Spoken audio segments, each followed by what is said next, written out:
লাগি চলি আয়। শালারা বলছে কি রে, তোদের কিছু বলি রে, মার শালা দেখে।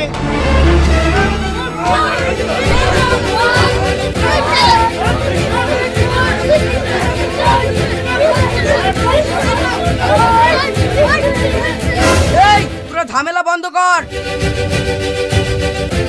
স্যার এরা তো আপনার কথা শুনছে না, বলে কি পাও? কি করবি আবার? টাকা মার। ওরে বাবা রে।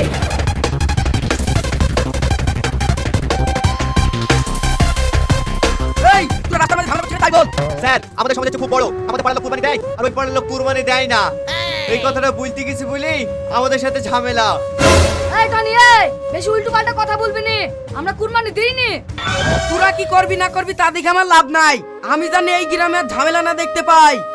ঠিক আছে স্যার, আর কোনোদিন ঝামেলা হবে না, আমরা আর এই সমাজে থাকবো না। ঠিক আছে লে, আমরাও আলাদা হয়ে কেন, তোদের সাথে আর থাকবো না। তোরা সমাজ ভাগ করলি কি না করলি ও আমি দেখবো না। এর পরের বার যদি ঝামেলা করিস তাহলে মাথায় দড়ি বেঁধে টানতে টানতে থানায় নিয়ে যাবো।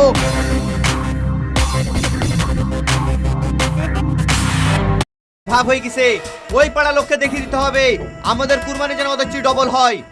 এই মমিন, ওই পাড়ায় কটা কুরবানি আছে গোপন ভাবে খুঁজলে তো। ঠিক আছে। এই তোরা শোন, আমাদের পাড়ায় যত কুরবানি ছাগল আছে সব লিয়ে আয় তো, আমি দেখবো যার ছাগল সবচেয়ে বড় হবে সেই এই পাড়ার মডেল হবে। ঠিক আছে, এক্ষুনি সবাইকে খবর দিছি।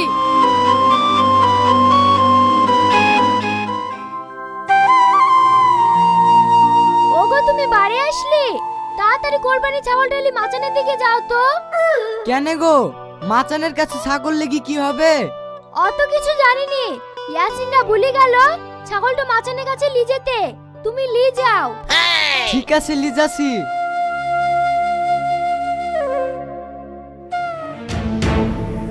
এই পাড়ায় সব কুরবানি ছাগলগুলো এসছে? হ্যাঁ ভাই, সব চলে এসছে। এই ইয়াসিন,